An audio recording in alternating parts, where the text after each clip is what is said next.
Well, greetings, imagination connoisseurs. Once again, it is I, your Duke of Dope Discourse, your Viceroy of Verisimilitude, your Master of Fun and Wonder, your existential Mr. Rogers. I, of course, I'm me, Robert Meyer Burnett, and welcome to Robservations, Season 2, Episode number 316.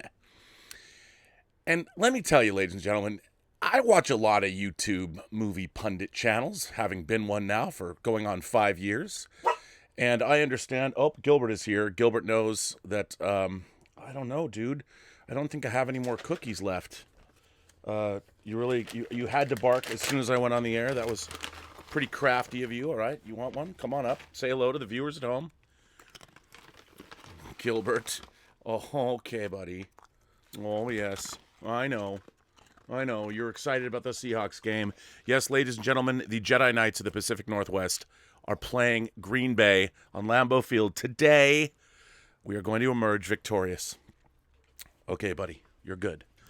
Now, I have to say, I watch a lot of movie pundit channels. And of course, there's a lot of talk for all of us, especially us LA-based people, that we're part of the access media. And I understand, because we get invited to things. I mean, I'm not. I don't consider myself. I have been. I mean, I was the critic at large for Sci-Fi Universe magazine back in the 90s. I appeared on SF Vortex on the Sci-Fi Channel as a pundit. I have certainly gone to my fair share of press screenings. But I wouldn't necessarily call myself, I'm not a shill. I'm not part of the access media. But when you live in LA, you just have access to things. And it happens. Access to things. It occurs. And some of the things, you'd be surprised where they come from. Like, for instance, I'm convinced that there is a network of super secret stuff that people get access to. And I don't know how it happens, but sometimes drones fly to my house in the middle of the night and leave me packages on the doorstep. Or maybe they drop things down the chimney. But I certainly am privy to stuff. You know, I just don't know where it comes from. Honestly, it just shows up. And you never know where or when it's going to show up. And something interesting showed up in my house. And I have no idea where it came from. Honestly, I don't. I don't even know how it got here. It was kind of like Hal in 2010 when he delivers the message that the Leonov and the Discovery, everybody needs to leave the Jovian system because something's going to happen and everyone wants to know what that is. And the answer Dave Bowman gives is something wonderful. This was kind of like that. And what happened was, I just don't know, but it was something, as a lifelong Star Wars fan, obviously following what's been going on and watching all the movie pundits talk about Star Wars, interesting.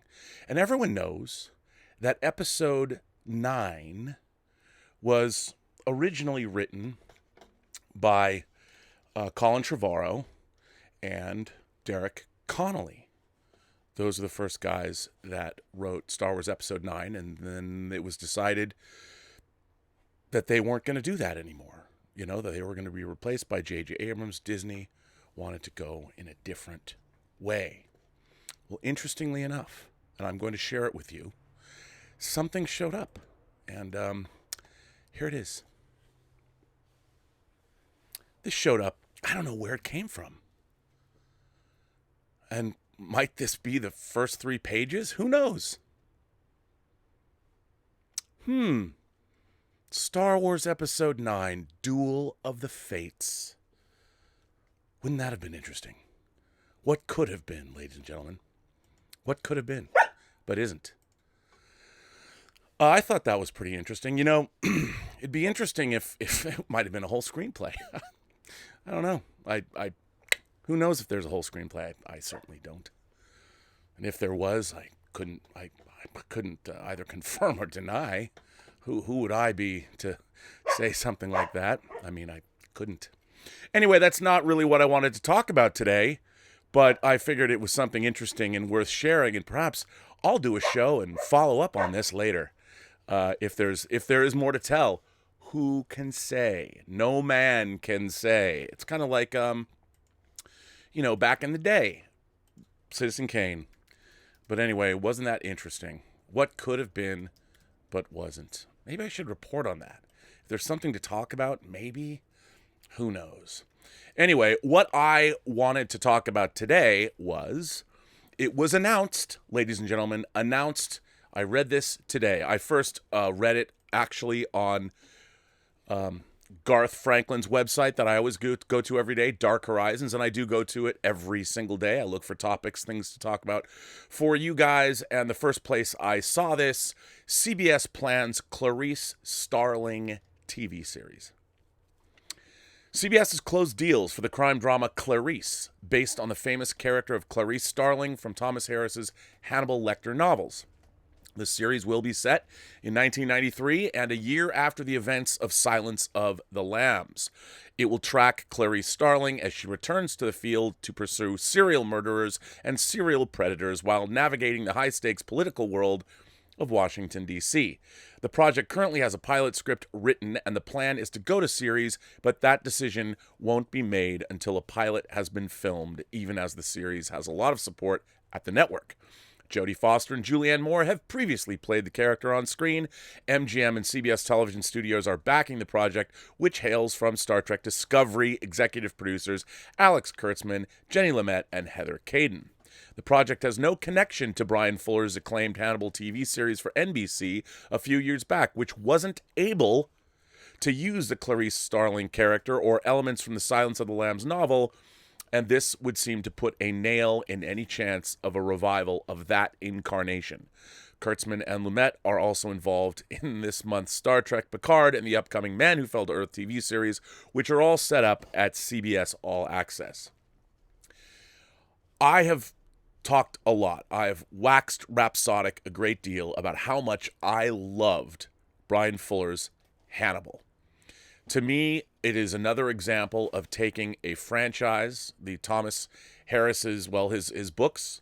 As a matter of fact, I have up on my shelf over there, you can't see them, but I have first editions of all of the Hannibal Lecter books. Yes, even Hannibal Rising. I am a huge fan of those books. I was a big fan of the movies, beginning with Michael Mann's Manhunter, that was based on Red Dragon, back in the 80s, and Brian Cox famously played Hannibal Lecter, where they actually, I think, spelled his name correctly. I think so. We'll see. I don't remember. And I adored most of the movies aside. I really did like Manhunter. I really loved Silence of the Lambs. And I loved Ridley Scott's Hannibal. Not so much Brett Ratner's version of Red Dragon. I thought, while handsomely made and beautifully acted, I thought it really didn't, aside from bringing Anthony Hopkins back as Hannibal Lecter to complete the trilogy, didn't love it. Didn't love the way it was done, although Ralph Fiennes can do no wrong. In my book, boys and girls, stop. Gilbert, no. They're eating a box. Anyway, I loved Hannibal. I thought Hannibal, the 3 seasons of Hannibal, is one of the finest examples of horror on television that I have ever seen. It's amazing. It's an amazing, amazing show, and anyone who has not seen it, I highly recommend that you do so, because truly it is groundbreaking television and nightmarish in its conception. But one of the frustrations Bryan Fuller had was they did not, strangely enough, they did not have the rights to the book Silence of the Lambs. They had the rights to the other books, so they could not use Clarice Starling and they couldn't use Buffalo Bill as characters in the series. And that was endlessly frustrating for Bryan Fuller. I've talked with him at length about this. And also, they were trying to get the rights to do Silence of the Lambs, and they had plans moving into Hannibal's 4th and hopefully 5th seasons to do that. Now, Bryan has been shopping around Hannibal, the way he told me, to continue Hannibal for another at least another season, but they couldn't get, hey, you guys stop doing that. They couldn't get anybody, they couldn't get any takers. They couldn't get anyone to bite. And then this announcement comes. And I haven't spoken to Bryan Fuller about this. Obviously, I don't know Alex Kurtzman personally, but I can't see this as anything but a tremendous slap in the face to Bryan Fuller. Maybe that's just maybe that's me projecting, but I honestly I'm stunned by this information. You know, I know that Hannibal is a very well regarded show. It's amazing it was on NBC because it's nightmarish to the extreme. But I this actually made me angry, this news, because I love Hannibal. I love the way it was made. I love the incredible attention to detail, the acting, the cinematography, everything on that show. And more than that, I'm always talking about how, hey, you guys, you have to stop. Gilbert, stop. They're tearing apart a box of stuff that I have. They love to eat paper. I don't understand. They love cardboard. There's nothing they like better. But I'm stunned by this. How could they allow this to happen? Or in a way, I mean, not involve. I guess they don't have to. Look, it ain't. What do I always say? It isn't. It's not show friends. It's show business. You don't get what you deserve. You get what you negotiate. But I mean, if you're gonna do a series about Clarice Starling, what's really interesting is you've got both Silence of the Lambs and you have Hannibal. And boy, did they do a great version of Hannibal without Clarice Starling on the Hannibal series, on Bryan Fuller's take on the novel. I thought was incredible. The whole Mason Verger storyline and his sister and everybody that was involved, I thought wonderful. And one of the great things about what Bryan Fuller did, he took a mythology that we've all known, especially if you've read the books and seen the movies, a well-trodden mythology, even though there's only 4 books, well-trodden ground. And I think he did a marvelous job of taking it and making it new. Yes, he gender swapped a few characters, famously Freddie Lowndes, but I thought it all worked. It all felt like it was of a piece. I mean, talk about authorship. I really think that Hannibal, especially if you read, there's an incredible book on the making of Hannibal. And it's one of the best making of TV books I've seen. And just going through that book page by page, you'll see how much effort and imagination and thought was put into every episode of that show. And that, to me, is the way to reinvent a mythology, which is one of the reasons why I was so excited about Bryan Fuller originally taking over Star Trek Discovery. And, you know, other things, it's like, you know, sometimes somebody drops off stuff about the development of his version of Discovery. I might have that in the same pile that this I don't know. I don't know if it's a screenplay, a digital file. Maybe it was just pages I scanned. I mean, who knows? I don't even know how much it is. I just looked at these 3 pieces of paper that I had. I'm like, wow. Star Wars Episode 9. Derek Connolly and Colin Trevorrow. I don't even know who knows? But it just seems to me that it's a huge, crushing disappointment for me personally to read that. Look, again, I am not hating on anyone's new efforts. I'm not. But it's distressing when someone, I guess, you know, Alex Kurtzman fancies himself Greg Berlanti, who is over at Warner Brothers doing what I think is a pretty wonderful job with the CW's DC universe, the Arrowverse, as it were. I mean, look, tonally, it's not Batman v Superman: Dawn of Justice, but they've kept it going, and Legends of Tomorrow is different from, say, you know, The Flash, which is different from Batwoman, which is different from Arrow, but they've done a pretty great job over there. But now Kurtzman is going to jump over and do yet another TV series based on a franchise. Wow. So he's come in and basically now cock-blocked Bryan Fuller twice. Once with Star Trek Discovery, and now with a Clarice Starling series. I mean, that's, for me, it angers me. I probably shouldn't get mad because, hey, everyone's getting paid, and would I want to work on a show like that? Sure. Truth be told, absolutely. But I can't, I mean, Hannibal is such a wonderful show, and knowing the effort that was put into it, and knowing Bryan Fuller and Martha De Laurentiis' efforts to gain control of the rights to Silence of the Lambs and make the show, and it was never to have, it was, I guess, never meant to be. But it was incredibly frustrating for me to see or read this news. Only, as a fan, in the grand scheme of things, I know it doesn't matter. But as a fan of what was done with Hannibal, and as a fan of the movies, whether it was Michael Mann, whether it was Jonathan Demme, whether it was Ridley Scott, and then Hannibal Rising. But these are things that I was a fan of. I've been a fan of. I remember reading, I think it was in Fangoria magazine, because I read, obviously, a lot of horror fiction, and one of my favorite columns to read every month was the Nightmare Library in Fangoria. I loved it. And yeah, I think I read Stephen King's review of Red Dragon. Now, what's really interesting about Thomas Harris as a novelist, he wrote Black Sunday. That was also turned into a movie, John Frankenheimer's Black Sunday, which is a terrific film. Where's that Blu-ray? Black Sunday, not the Mario Bava version. And then he wrote his 4 Hannibal Lecter novels over the course of a long period of time. And they've all been turned into movies. But I was a huge fan because I'd read Stephen King's, at least the way I remembered, I read Stephen King's review of Red Dragon. And I mean, to me, what a tour de force. I mean, I love serial killer novels. Many people know, I've talked about it before, but there's a Michael Slade, a pen name, now for Jay Clark, but it used to be for 3 different authors. A pen name, if you have not read the Special X books by Michael Slade, they're actually about the Special X division of the Royal Canadian Mounted Police. No, don't you laugh. The first book being Headhunter, which was recently, they revamped it because it came out in the mid-'80s, actually 84, I think.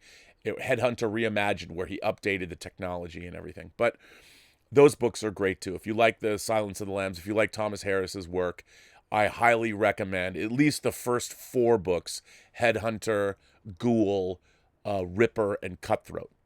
Or actually, it's Headhunter, Ghoul, Cutthroat, and Ripper. If you really want to read some great books, check those books out. I highly recommend them. They're incredible.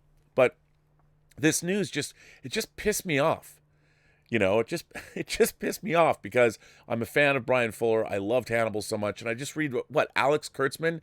I mean, I'd really rather him pay more attention to Star Trek, but I guess not. I guess he's jumping over to do a Clarice Starling TV show with his other Star Trek producers. Okay, maybe change is in the wind. Maybe that's what's happening. I don't really know. So, not a big long topic to discuss, just a few thoughts off the top of my head, and I wonder what you guys think. What do you think? I don't know. Let's see. This is a really interesting letter, and I really like this letter. I wanted to bring it to you on a Sunday. I figured it was a pretty good letter for a Sunday. This comes from James Ito. Hey, Rob. I'm coming to the end of my 8-year contract with the Army in May. Before, during, and after the Army, my life has been inspired by film and creativity. I would like to tell you, Rob, my story on what it's been like for me and my family, and which movies have inspired me to make the decisions to put on the Army's uniform for a third of my life, and compare Army logistics to movie-making logistics. Fasten your seatbelts. It's going to be a bumpy night. Any man who quotes All About Eve, which is one of the greatest screenplays ever written, is okay in my book. As a young child, I always loved soldiers. I would gather up my army men and put them in straight lines across my mom's kitchen floor. Sometimes my friends and I would play in the dirt and rocks and just pulverize them with rocks, sticks, and piles of dirt clods. On top of that, I watched a lot of war films and epics to include Ivanhoe, El Cid, John Wayne's The Alamo, Zulu, Saving Private Ryan, and Last of the Mohicans. I have a lot of those movies, by the way, on Blu-ray. Maybe I shouldn't have watched those last 2 as a 10-year-old, but either way, my love for soldiers and everything to organized violence started at a young age. My first year in college was fun, but unfulfilling in some ways. I was majoring in studio art to include drawing and painting and in the art club, but that involved a whole lot of people who didn't have any direction of where they wanted to go after college. And a fraternity never intrigued me, so my first year of college in a nutshell was kind of lonely. No real brotherhood for me to be a part of. Hardly anyone in the art department had any goals or knew what to do with their careers or how to earn a living after college. Being a starving artist wasn't exactly what I wanted to do. That's why I changed my direction from studio art to art history and museum studies so I could have a more vital role in the art community. A visit to the Metropolitan Museum of Art and seeing the exhibit from Cezanne to Picasso had a big help in my decision making.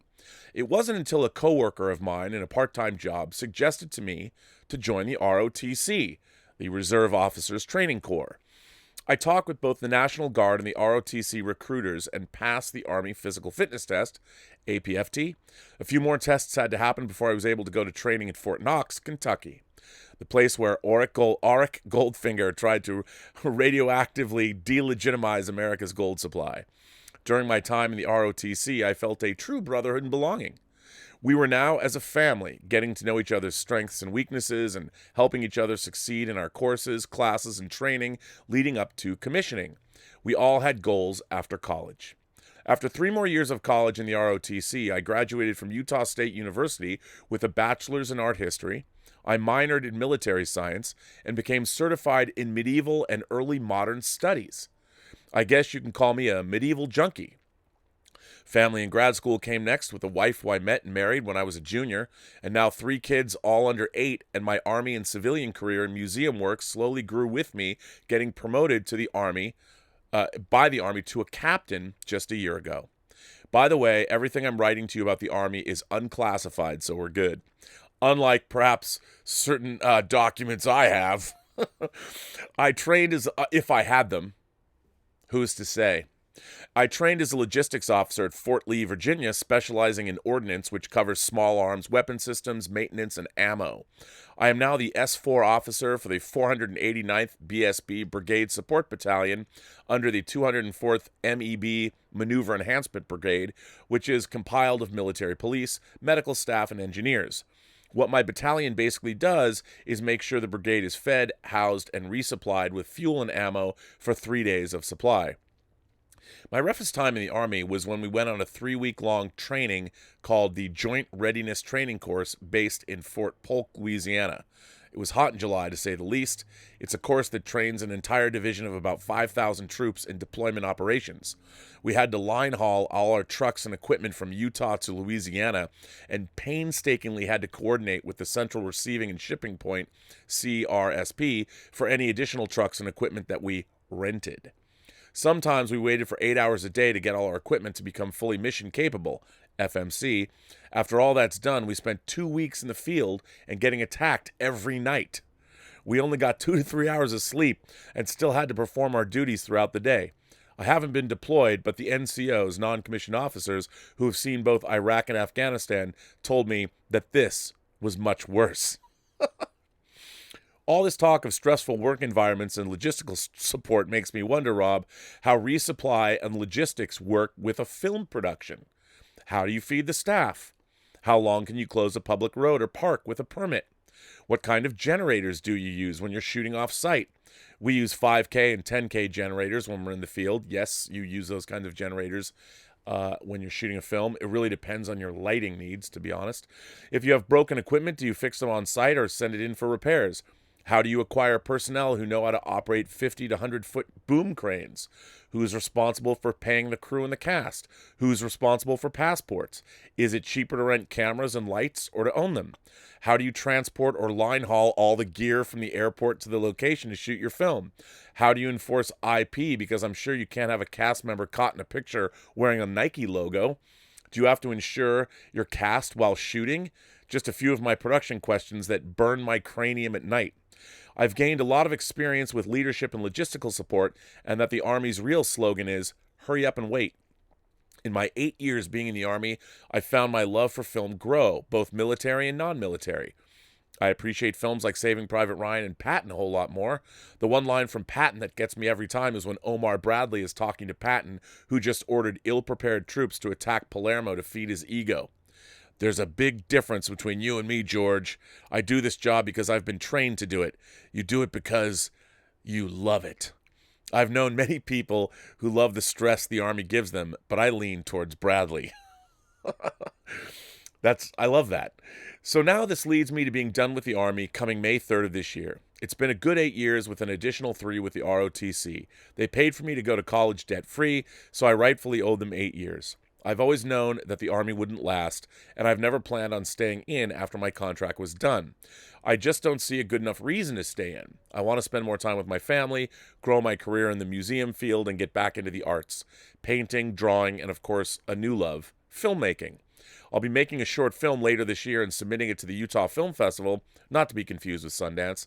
The Utah Film Festival gets a lot of publicity with up-and-coming filmmakers where larger film studios seek out new talent. All I want to do is make a short film and have people see it. That's all I want. So, Rob, thanks again for your insight into filmmaking and storytelling and how we can all be better people. And I've adopted your slogan, everyone you meet has a story to tell that you have yet to hear. Thanks, Captain James Ito. Pardon me, Ito. I guess it's Ito. Captain James Ito. I think you corrected me once before. Well, Captain James, let me just tell you. First of all, what a great letter, and what a testament to our armed services. I mean, I've always held the service in high regard. One of my very best friends is Mike Schertz. He was a Green Beret. He was a medic. He's an 18 Delta. And as many people know, I created a video series along with him based on his lecture series, Crisis Medicine, Tactical Casualty Care, of which I'm going up to Portland at the end of the month to shoot 2 more classes based on new material that Mike's created, based on new information that his profession has. He's now an ER doctor. And I think what's I have often equated film crews with the military. What you're talking about, managing the logistical management of men and women and materials is something to behold. I'm a huge fan of film crews, and I love working in production. And basically, to answer a lot of your questions, a film crew is a whole team of people that full of multidisciplinary skill sets. And for instance, you asked about movies. Well, every film has a production accountant, and that production accountant is really in charge of the money. And that production accountant deals with cash coming in and out, paying both the crew, getting the crew paid, and also paying for anything that is needed. The rental, on most movie sets, things are rented. If you need a crane, you rent it because you don't usually need those things for the entire duration. So there are many different companies, especially here in LA or in Atlanta or in Louisiana, that service the film community, and they have the kinds of things people need, whether they're cranes, whether they're trucks, generators. There's also companies that specialize in expendables, and expendables are things that you use on film sets that get used up, like duct tape, for instance. Anything, well, you get them from camera departments, but you rent lights. Nobody really, some people have their own lights, but usually for the most part on films, you rent everything, even the cameras. You rent cameras from, say, Panavision, because you can't own Panavision cameras. But now there are people that own their Aries or own their Reds. That's more common than it used to be because digital cameras are less expensive. They're still expensive, but they're less expensive than, say, the old Panavision cameras were that people were using 20 and 30 years ago. So making movies is probably very, very similar to what you were doing. I bet you would make a fine production coordinator or somebody. There's you basically, what happens in production, there are the producers that find the properties to make into movies, but then there are also the producers, and they usually call them line producers, but there are producers that are heavily involved with production, and they're calling the shots. There are times that I've worked on productions like Chronicles of Narnia, when we were shooting on the South Island of New Zealand, up in Flock Hill, about an hour and a half in the mountains outside of Christchurch. We had 5 Hueys, choppers, standing by to ferry men and machines, equipment, machines, and people, men and women, the actors, up to where we were shooting. And it was like this rotating. It looked like it actually looked like a military base in a foreign land. And all of that material, and when you have a big production like that, it's very similar because you've got trucks that have to come, and it really is. You'd be surprised. You probably fit right in. you'd have a learning curve getting up to speed on what exactly is needed. But for the most part, it sounds very similar to what you were training in. And I'm sure a former captain in the Army, you do great as a producer or as a production coordinator on a film. But yeah, I mean, what you're talking about is all of that stuff has to be acquired. All the insurance, the production, as I've explained before, each movie production is its own company. They set up an LLC, and it started as its own business, and all the money flows through that LLC. There's insurance. I mean, one of the things that happened when I was working in New Zealand or Australia, production would even issue you phones. So we weren't having to use our cell phones to make business calls or things like that, and people had to be able to get a hold of you. And when we were in Australia, when I was working on Superman Returns, we were going all through the city of Sydney, and then we were also outside of Tamworth, which is 450 miles northwest of Sydney. We were inland at a place called, just outside of Tamworth, called Gunnedah Shire, and that's where we were shooting. That's where they built the Kent farm. So, you know, we were all over the country, and well, not all over the country, but you get the idea. And you're talking about housing. In the case of being overseas, people need to be housed. Imagine bringing a whole film crew, hundreds of people, to Tamworth and finding housing for everybody. I was living, they put me in a like this condo complex, and it was amazing. So what a great inspirational letter, Captain. Thank you. I mean, a real captain, not a fictitious science fiction captain, but thank you very much for writing this in, Captain James. I very much appreciate it. Let's see. Tony Rodriguez sent me in a tip, and he says, Tony said, first time here, you mentioned Onimusha on John Campia's show. Did you play Onimusha 3, that featured Jean Reno Leon, the professional, as the main secondary character? Well, it's funny you ask that. Look what I have. Yes, ladies and gentlemen, Onimusha 3, co-starring Jean Reno. I loved the Onimusha franchise. I also loved Capcom's Devil May Cry series. I'm a big fan. Fantastic stuff. I loved it. I read this chat, and I had to go drag out my. You know, I've read that the upcoming PlayStation 5 is going to be backwards compatible. So I really stopped playing video games after Grand Theft Auto 5 came out, the last Grand Theft Auto. I played it all the way through. I played it online. I was so into Grand Theft Auto, but then I got really busy, and I've been sort of out of video games. PlayStation 4 completely passed me by. No Red Dead Redemption 2, no Spider-Man, but I want to get into these things. I didn't play Witcher 3. I mean, I played these things, but I didn't. You know, when you have a video game system, you sit down and you really play them. So I am going to get a PlayStation 5. I'm looking forward to.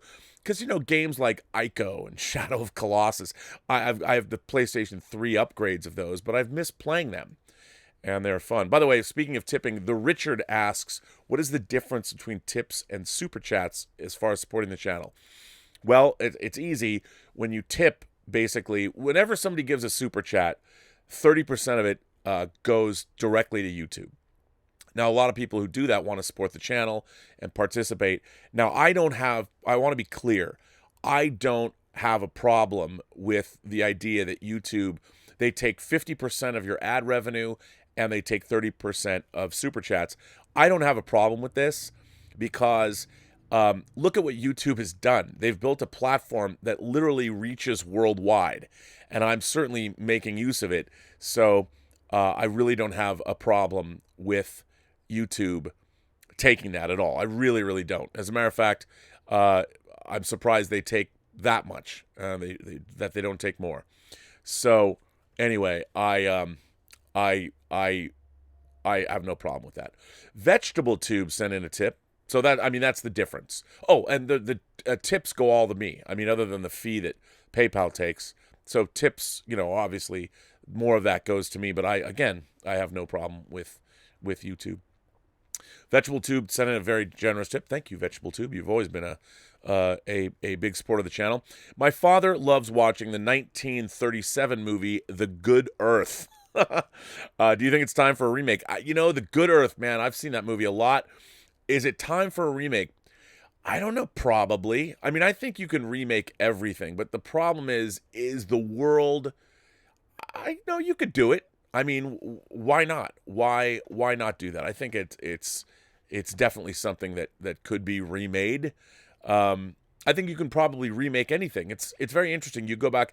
I don't know if 37 was pre. It wasn't pre-code. I don't think, but it would be really the pre the Hays Code. But yeah, absolutely, you could remake that. That's funny that he loves watching that movie. I say hello to your dad for me. That's cool. Do you watch it with him? Do you watch that film with him? Willow, of course, Willow Yang is here. Willow said, "What did you find to be the most grotesque scene in the Hannibal TV series? I made the mistake of eating dinner while watching the episode where Mason Verger cut off pieces of his face. It made me lose my appetite." There were so many great. I loved all the gore. I don't think.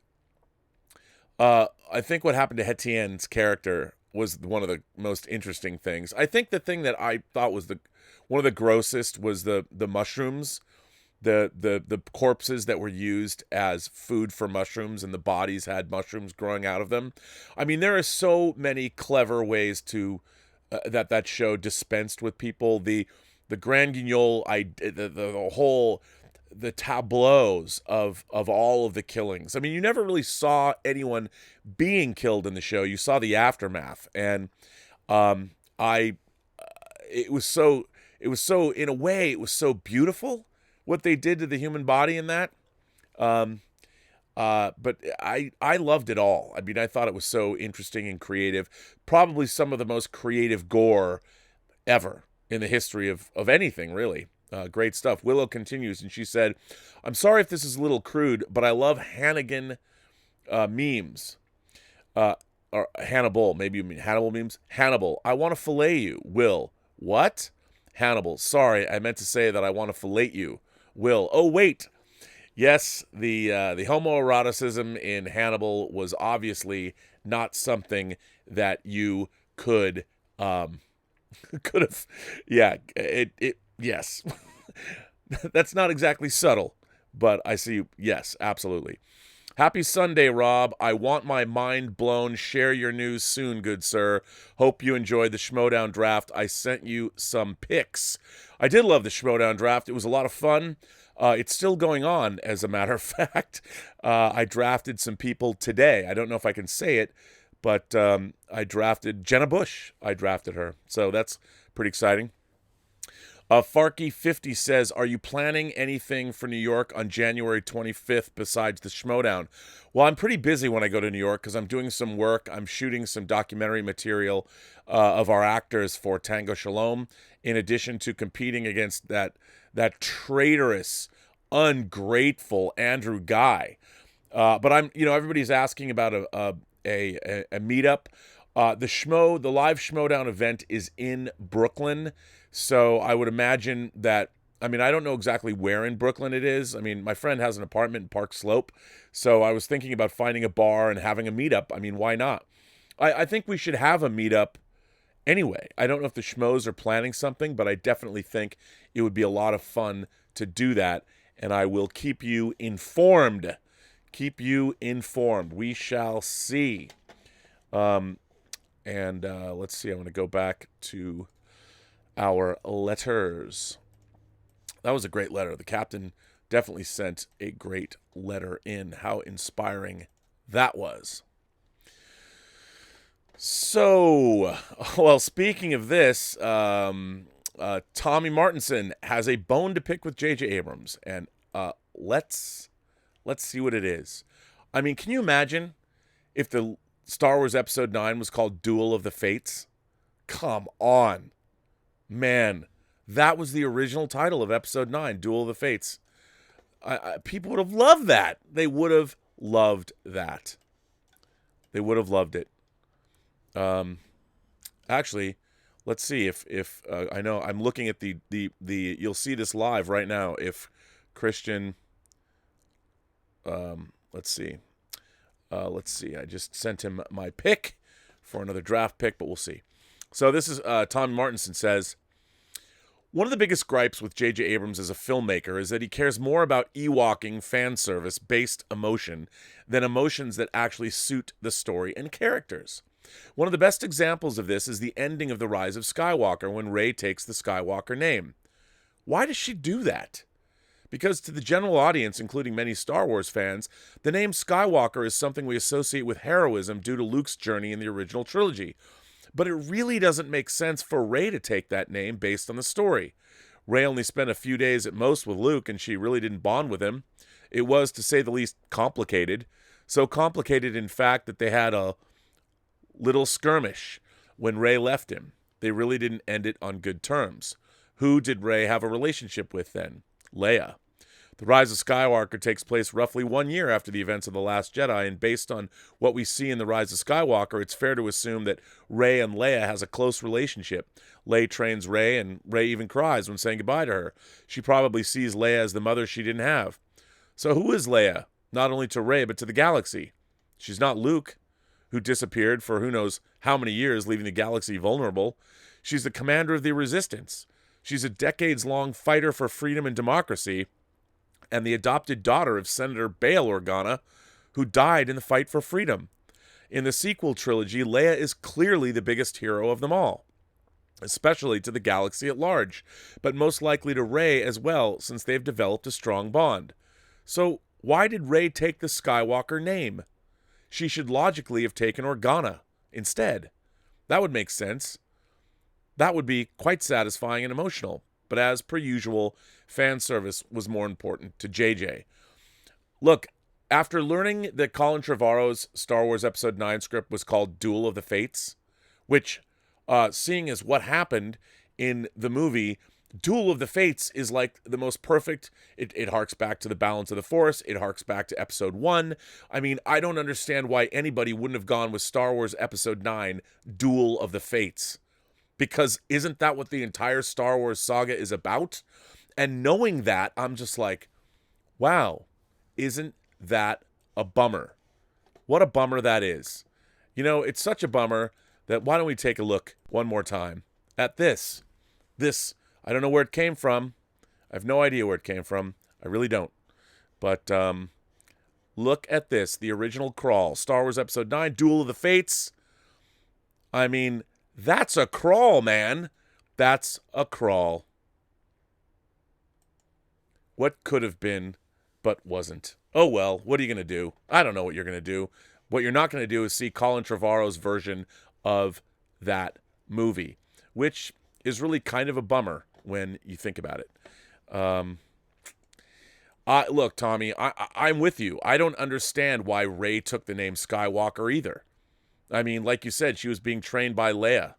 And it's not like, you know, I mean, maybe she was honoring Kylo Ren or Darth Vader. I don't know what, you know, but you're right. It made little sense. But then again, as everyone knows, I'm not really a fan of JJ Abrams, certainly not his writing when it comes to movies. It's a bummer.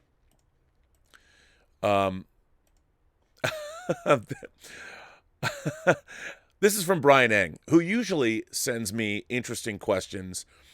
Dear Rob, at the risk of sounding crass, what are your favorite topless scenes? I assume you mean topless meaning girls. Because, you know, I did personally kind of like when Henry Cavill was topless in Man of Steel. I thought that was pretty great. I think if you're really asking me, I have one answer to that. And it was an answer because I will never forget this. And I want to say it was in 1990. And I went to the Directors Guild with Ivana, who I used to work with at Warner Brothers. She took me. We went to the Directors Guild to see Dennis Hopper's movie, The Hot Spot, that starred Don Johnson, Virginia Madsen, and a young Jennifer Connelly. And in that movie, there's a scene where Jennifer Connelly is in the water and Jennifer Connelly is topless. And when that scene came on, I'm at the Directors Guild of America, and I swear to you, I am not kidding. You could hear collectively the entire audience went, because it was so spectacular. That is a true story. That is a true story, ladies and gentlemen. So that is the first thing that comes to mind with Brian Eng's question. I think another one that everybody has to remember, and because it's a moment that is also so spectacular that, women, I understand, women will be like yawning now, but men will endlessly and forever be fascinated with boobs. We love our boobies. We always have, we always will. I guess as babies, we suckled them, and we spend the rest of our lives trying to get back to being able to suckle them again as adults, which I understand. I get that. But I don't think anybody can forget what is it? Judd, our man, is in Fast Times at Ridgemont High. His masturbation fantasy is, of course, Phoebe Cates coming out of the pool and undoing her top. I mean, might that be the greatest topless scene in cinema history? Another one that I think back to only because I thought it was like, even when I saw it, Blake Edwards, who made the Pink Panther movies. He made a movie about the movie industry and about LA called S.O.B., and Julie Andrews is in it. Yes, that Julie Andrews, Mary Poppins herself.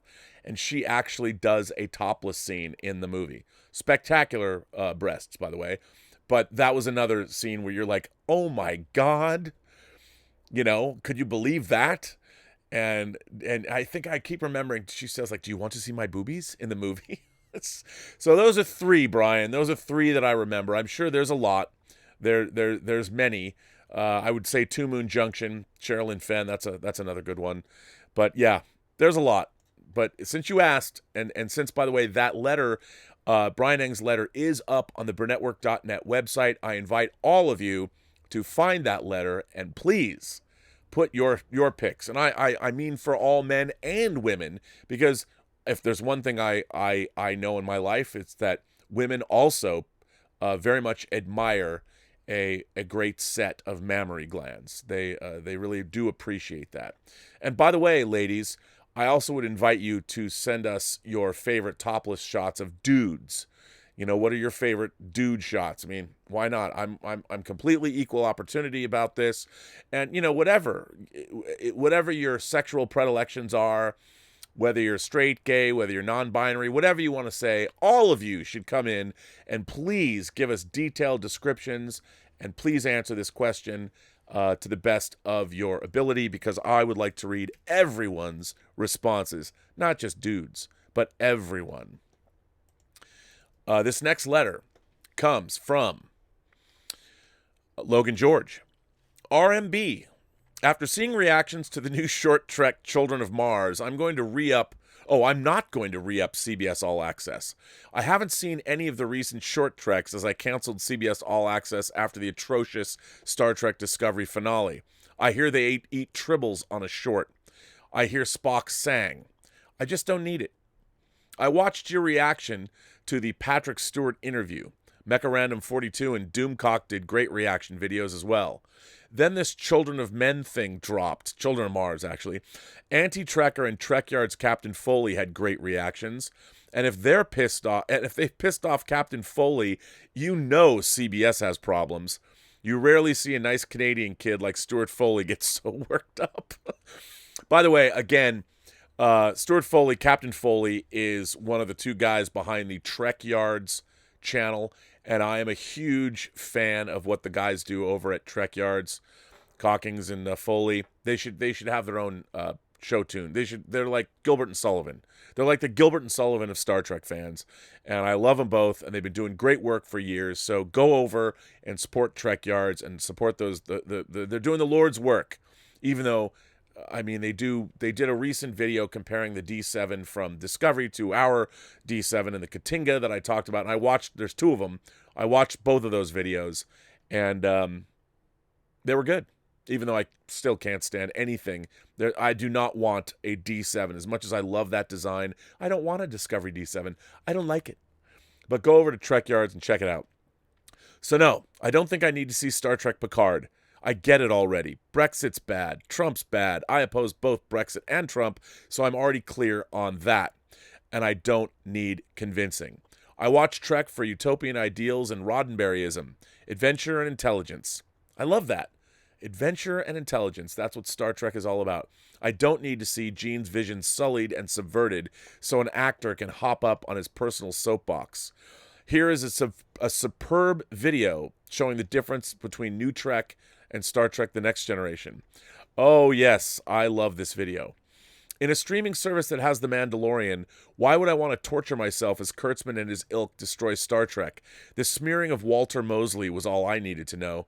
And look at Shaban. He's got other projects going as if he's off too to make a show out of his major award-winning novel, and it is a major award. Can Jon Favreau just run everything? Well, I'll tell you, I will put this into the live chat because I think this video is definitely worth sharing. Everybody check this out. It's a great video. Star Wars Episode 9, Duel of the Fates. Boy, did we miss out. By the way, Logan, I want to thank you for that great letter. That is a great letter. This is another good letter. And I want to thank Dallas for writing this in. This letter comes from Dallas Lemons. Hello again, Viceroy. I watched the AI documentary you mentioned. I must admit that I have some skin in the game. I have worked in the technology space for the past 12 years, and AI is a hot topic right now among customers looking to make their businesses run more efficiently. The problem is, AI isn't real. Well, not in the way people think it is or could be. My rant here is more of a commentary of the perception of AI from the general public versus what it actually is. This is important. When people think of AI, it generally is scary and conjures up images of Skynet, war games, and Haley Joel Osment. Machines that learn, make decisions, and ultimately become self-aware and decide. AI is a sexy marketing term for what actually is machine learning. While machine learning is making leaps and bounds in terms of data processing speed and power, it is nowhere near or even in the same stratosphere as AI or what people perceive AI to be. Computers can't think or feel. They can't. They, in their current form, won't. It's impossible. That's because computers follow only what their program allows. Machine learning is advanced because, in simple terms, it follows a if this occurs, do that. If that occurs, do this framework at speeds and proficiencies that humans can't. So, in the example of Warner Brothers, data crunching is done by a program rather than a human. However, the program or rules were developed by software engineers. Those software engineers are humans. All rules and programs have to be told to the computer and programmed into it. In the documentary you mentioned, all the available Go games were uploaded into the computer, along with the rules of the game. It's a great example of how advanced machine learning is and how reliant it is on the data and rules to which it is bound. It did what, essentially, it was told to do. Computers have no malice or the capacity to turn on their human creators. They are incredibly efficient at what they do, but rely on their programming to achieve the desired outcome and can't think outside of the box to which they're bound. There's no true thinking and discerning on the part of a computer, just processing data to receive the programmed outcome based on the data available. Sorry for the overly long rant. I didn't think it was a rant. I thought it was very interesting. But the conversation about if AI will be a force for good in terms of economic ramifications is a real conversation that needs to be had. A lot of people having jobs displaced are the same people that are counted on by the market to buy the very products they're transporting in the case of the truck drivers in the documentary. AI, in the way a lot of people think of it, remains sci-fi. Machine learning is efficient, powerful, real, and a program that, while advanced, is not capable of waking up one morning and deciding to activate Skynet. Best wishes, Dallas L. I would say, yet, Dallas L. Yet. No, I think what you're writing is incredibly important to understand. And yes, I mean, I think the actual ramifications of machine learning and automation are that we human beings are going to be out of a lot of jobs. A lot of jobs are already being replaced. And by the way, I don't necessarily think that's a bad thing, to be honest. I think that having these kinds of jobs replaced is going to free people up to do other more interesting things, more meaningful tasks, meaningful. I can't even speak. You know what I mean? But it's something that we need to. I think the most exciting thing about human civilization right now is that the automation and the robotics and also the information technology, whether it's deep learning, machine learning, or whether it's the communication that we now have on a worldwide basis. On one hand, yes, we're living through an evolutionary period of time. Everything is being shaken up. Everything is changing. And it's changing for the better for some people, for the worse. But what it is going to do, it's going to free up. Look, there's going to be a transitional period of time where a lot of jobs that people trained in, they're going to be displaced. They're going to be displaced. And look, between that and the results of what's happening with climate change, the next 20 years are going to be a hugely transitional time for a lot of people.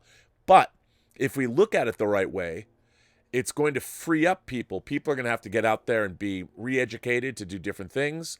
They're going to have to be innovative.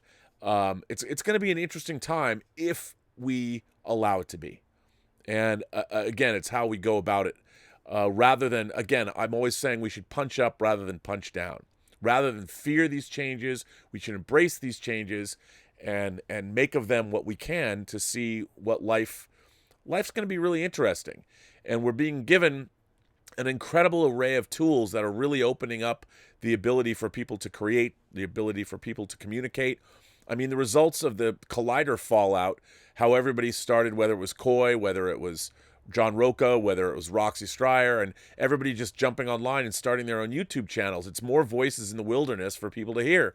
And I think that you're going to see a lot more of that in the future, and a lot more people are going to have to make some tough choices, and it's not going to be easy at first, but it's going to be interesting. And first of all, I really appreciated your letter. I thought that was a great explanation and why we should. I mean, it's so funny because the visions that we've received in the past, whether it was Colossus, whether it was Demon Seed, Proteus in Demon Seed, HAL, of course, and then Skynet, we've always been shown that these computer entities are going to be malevolent.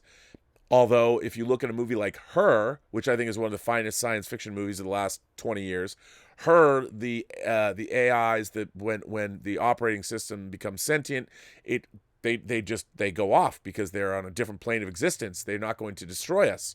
And I think it's sort of interesting that at first we sort of feared mechanization and we feared computers, but really what's really interesting is I've always believed that while there is that transitional period of time and mechanization and industrialization always poses a danger to the environment, and it poses a danger in terms of people having jobs and things like that, ultimately, as long as we are careful and ever vigilant, it usually turns out okay. I'm a technologist. I'm a futurist. I can't wait to be into the future because the future is where we will spend the rest of our lives, as Jeffrey Jones said in Ed Wood, and I believe that, and I think that's it's a good way to be, and I've always been excited about that. So that's exciting. Thomas Bartoldi sends in a I think I already read this letter, but you never know. But you know, I'm gonna read this one too. Maybe I think I might have read this, but it sounds interesting. And anything about Chow Yun-Fat, you always have me at Chow Yun-Fat. Sonny Dominguez writes, no, I haven't read this. Beep, beep, beep. Pardon as I park myself into your shuttle bay. Rob, you have proven once again why you are my kindred brother. In regards to my Chow Yun-Fat question on Thursday's show, Hard Boiled is also my favorite film of his. A friend loaned me his copy on VHS and changed my world. I then went around discovering his other films, A Better Tomorrow trilogy, God of Gamblers, City on Fire, Full Contact, Once a Thief, Prison on Fire, Tiger on Beat, an underrated classic, Peace Hotel, and of course, The Killer. I was hooked. He has it all. The suaveness of a classic movie star such as Cary Grant meets the kick-ass common man traits of early Bruce Willis. I wanted to share, by the way, I have a great A Better Tomorrow Chow Yun-Fat action figure. Just saying. It's awesome. I wanted to share a great story getting to meet the man himself. It was January 2008, and I was coming back from Texas, discouraged at the lack of progress in my acting career, wondering if I should pursue another one. Exiting LAX, I took over I look over and I see a driver holding a sign that read, CY Fat. I remember thinking that has to stand for Chow Yun-Fat, so I literally waited around for 45 minutes. He appeared with a small entourage headed to his limo. I'd only planned wanting to catch a glimpse of him, but something within me said, you waited this long, introduce yourself and ask if you can get a photo. As I approached him, I could tell they were in a big rush to get going, but suddenly I said, excuse me, Mr. Chow, I'm a huge fan. The look on his face changed, no longer rushed. He stopped and took the time to greet me. I shared how he greatly influenced my desire to be an actor. He asked me how it was going, and he encouraged me to continue to work hard and not give up on my dreams. He even took a picture with me nervously. I handed my cell phone to a member of his crew who struggled to take the photo. I expressed how it was okay and not to worry about it. Yet Chow Yun-Fat wouldn't let me leave until we took the photo. Wow, what a class act. He was so gracious to me, and I left the experience firsthand on how one should treat their fans. It's a memory I will forever hold in my heart, mind, and spirit. Sonny D, a.k.a. Captain Confidence. P.S. I still yearly have doubts that I'm just spinning my wheels in regards to my acting career, yet God always sends me little encounters to put the wind back in my sails. Well, Sonny D, I love that story. Isn't it great when, you meet celebrities and they look, you can't, everyone asks me, I've worked in the entertainment business for 30 years. And there are times when you hang out, one of my very early episodes of Robservations, I talked about meeting Ken Foray on the set of Leatherface, the Texas Chainsaw Massacre 3. It doesn't matter for however long I work in this business, when I meet somebody that means something to me, like if there's a particular actor, or I got to tell you. So I read that there is a General Hospital. Creation is putting on a General Hospital convention. I guess it's the 4th. I didn't know there were General Hospital conventions. But they're going to have one at the Burbank Marriott, where they used to have this Star Trek convention, and Fangoria would do Monster Palooza there until they moved it to Pasadena. But my mom has been watching General Hospital since before I was born. So I swear to God, I want to fly my mom down here and take her to this General Hospital convention because Robert Scorpio and, of course, Anna Devane, played by Finola Hughes, who was in Staying Alive, are going to be at this convention. And if I could get... My mom's 80 now. She was on an episode of Robservations. You can go back and watch it. If I have my mom come down, I'm going to call her and tell her there's a General Hospital convention. I don't care how much it costs. We have to get a picture. My mom and I have to get a picture with Robert Scorpio and Anna Devane. And I'm just going to be beside myself because in the 80s, when I was going to college... my mom got me hooked on, this was after Luke and Laura, but it was Robert Scorpio and Anna Devane and Sean Donnelly, it was the best. And I was hooked, man. I was so hooked on General Hospital with my mom. And what she would do is I would come into Seattle and work on the weekends because I had my job I was Laser Bob at Silver Platters, but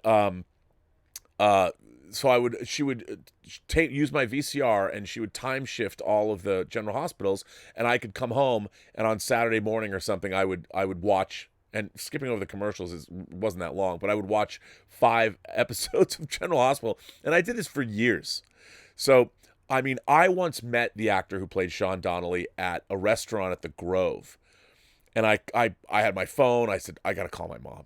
So I called my mom and put Sean Donnelly on the line. It was hilarious. And I said, you're like the William Shatner of General Hospital. I don't think he took it the way I meant it, but still, I mean, you meet a celebrity, and if it's somebody you heavily identify with, and it doesn't matter what role, it might be like Dawn of the Dead. I don't think anybody, when I met Ken Foray, because he was on Texas Chainsaw Massacre 3, he was in the movie, meeting him for the first time when he sat down at my picnic table outside of our farmhouse set, I was beside myself. I couldn't believe it.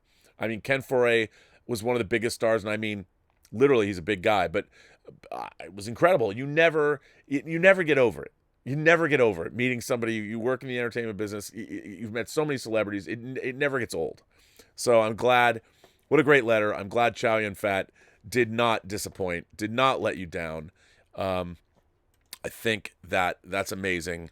So, Sonny, fantastic. And I'm glad that you had a good experience. And I think that is absolutely fantastic. So, this is an interesting article. Jason DeWolf writes in, "Hey Rob and fellow connoisseurs, I heard Willow Yang's recent tip question about Lucas's original sequel trilogy idea about the Wills and the Midi-chlorians, and I thought I'd share my general feelings on this from a slightly edited response of mine to another poster of Collider's recent ranking of the Star Wars movies. I've always liked this idea and felt it was George thinking on a higher level and showing an understanding of all aspects of life and energy in a transferable and manipulative way. It's probably a little too nerdy, heady, and sci-fi for the general Star Wars audience, but does delve deeper into the narrative of the Force, advances it, and touches on the symbiotic relation of all life does have with one another, even at the smallest level. As Willow Yang knows better than I do, our bodies have all sorts of independent functions, cells, and bacteria that can do things for their own benefit that have a positive outcome for us.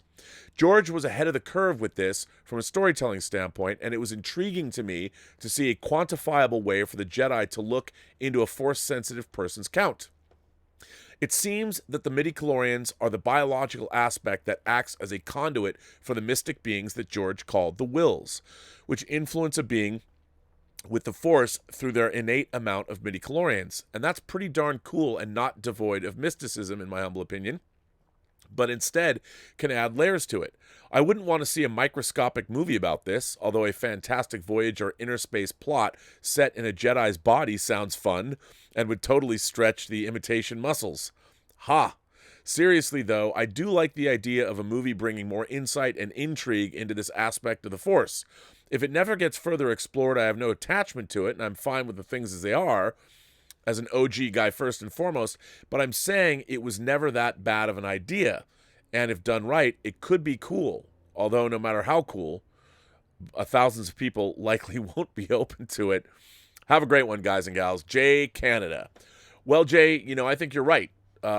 Look, the idea of that all life in the universe creates the Force, to me is an interesting idea.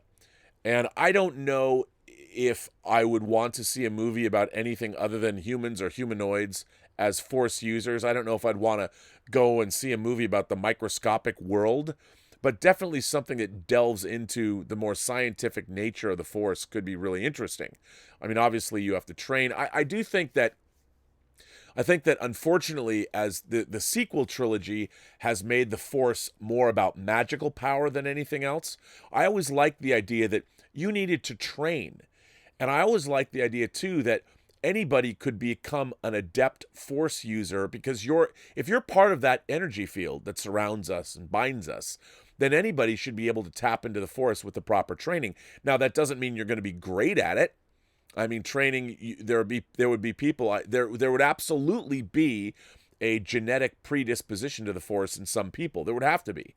I mean, that's scientific. It's just like, if you have a genetic predisposition for a certain talent, and I think Force users have that predisposition, I would like to have seen them delve into that more, but that would be something secondary to the stories being told about the galaxy a long time ago and far, far away. But yeah, I don't have any problem with that. I mean, it's like people today, it's mystics or people that delve into chakras or anything like that, the energy points in a body, acupuncture, all of that is based in some kind of reality. So why not do that for Star Wars? I think it'd be great.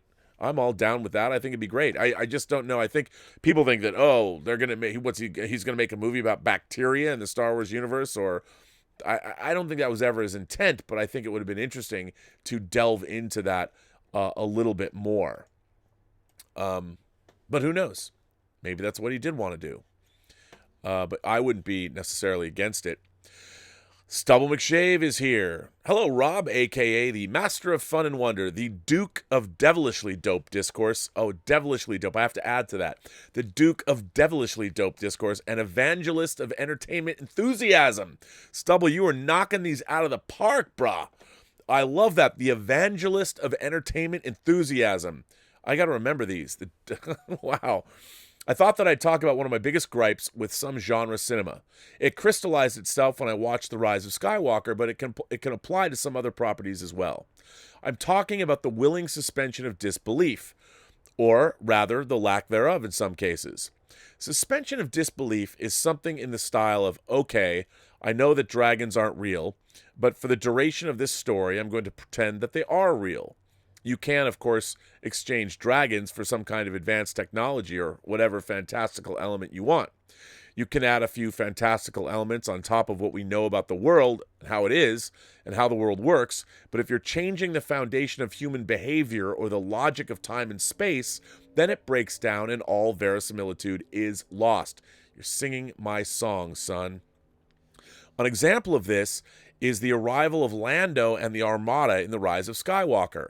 We buy that there's a powerful magical force and that there are ships that can fly in space. But when Lando is able to fly to different parts of the galaxy and assemble more or less thousands of ships in order to save the day, it breaks my suspension of disbelief. Mine too. They have changed the logic as we understand it of time and space if he's able to accomplish something in about half an hour, which would logically have taken at least a day or two to accomplish, or a decade traveling around the galaxy. The same is true of human behavior and human motivations. We need to buy into the actions that are taken with the parameters that's presented to us in a fantastical world.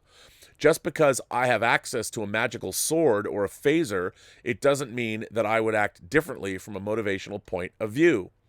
In an established movie universe like the MCU, you can get away with the things in Avengers Endgame that you couldn't get away with in the first Iron Man movie. And that's because of the slow build. If you had had all the fantastical elements in Iron Man that you do in Endgame, people wouldn't buy the concept. It would have been too much to buy into. But because of the slow build over 20 or so movies, the audience have slowly accepted more and more of the fantastical elements to be a part of the world. It reminds me of how to boil a frog. If you put the frog into boiling water, it will jump out. If you instead put the frog in temperate water and slowly increase the temperature, the frog will sit in the water until it's cooked by the ever more heating water. Just to be clear, I've never boiled a frog, nor have had any intention to do so. I would strongly argue against anyone doing that. It can also sometimes help if a character is noticing something that's out of the ordinary or bizarre and comments on it. It diffuses the strangeness of it. In literary terms, it's called hanging a lantern on it. If this is done too many times, though, it loses its impact and it can be annoying. There's also a problem with suspension of disbelief if it's all too neat. If every magical power is being used and all of the plot lines are tied up in a bow, it becomes a deus ex machina. Going back to The Rise of Skywalker again, the new Force powers had this problem. The Force powers were very plot-specific, and it made the new Force powers feel like a deus ex machina, which means God in the machine. Deus ex machina, put in simple terms, is when you can see the hand of the creator manipulating the story. If there had been 5 new Force powers and they had only been used 1 or 2 at plot-specific moments to save the day, then it wouldn't have felt jarring in that way. It would, however, broken our suspension of disbelief for the fact that there were so many new powers. In short, in order to sell us on a fantastical world, there has to be enough of a grounded reality to make it believable. And just because you have fantastical elements in your story, it doesn't mean that you can skip on normal human motivations and the logic of time and space unless you've set it up to break that logic. Hear, hear, and as the viceroy of verisimilitude, Stubble, you have nailed it here. Thank you.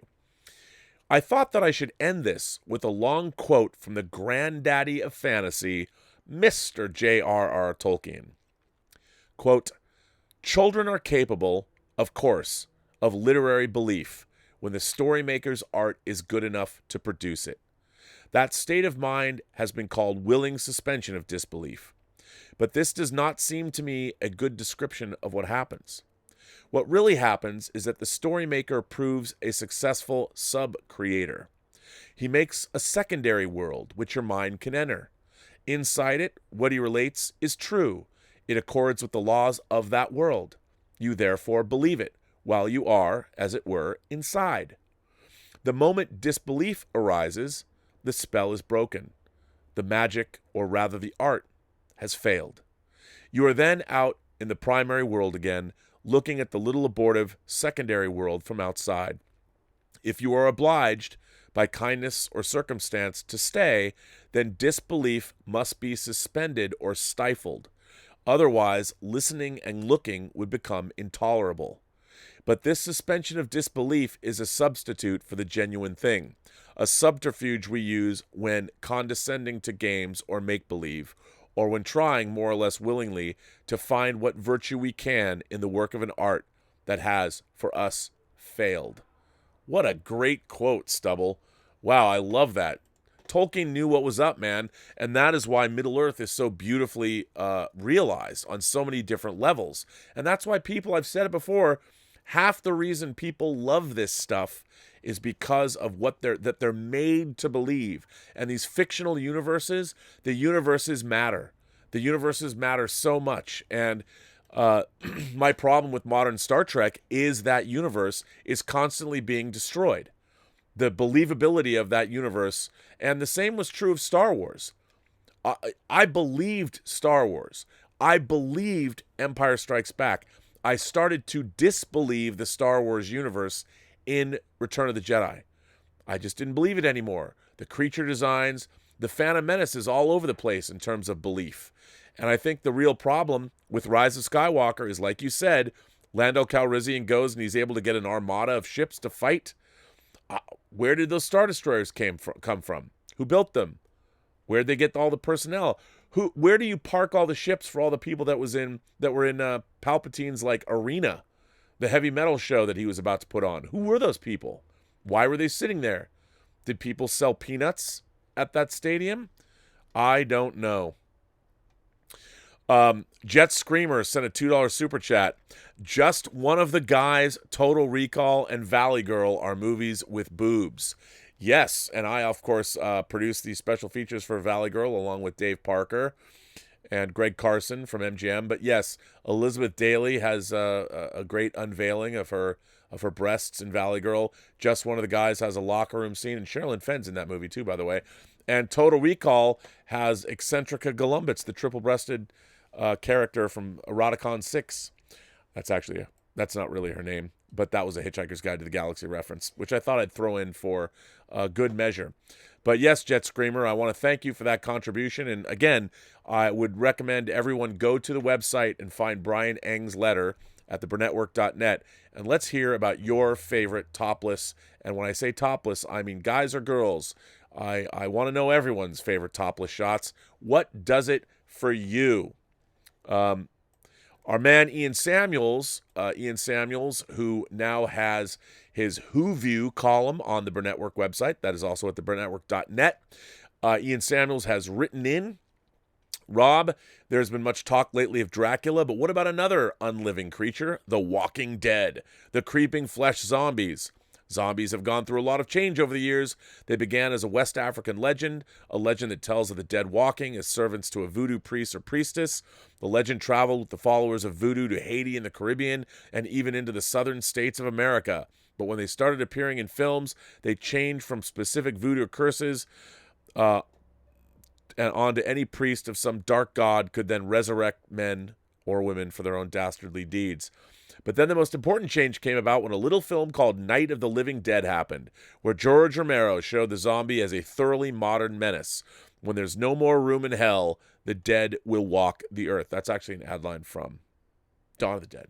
Without Romero's vision, we wouldn't have the zombies we know today. Things such as The Walking Dead, we owe a debt to George. Without George, the zombie menace may not be a story still being told today.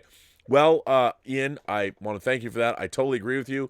As many people know, Dawn of the Dead is easily one of my top 10 favorite movies of all time.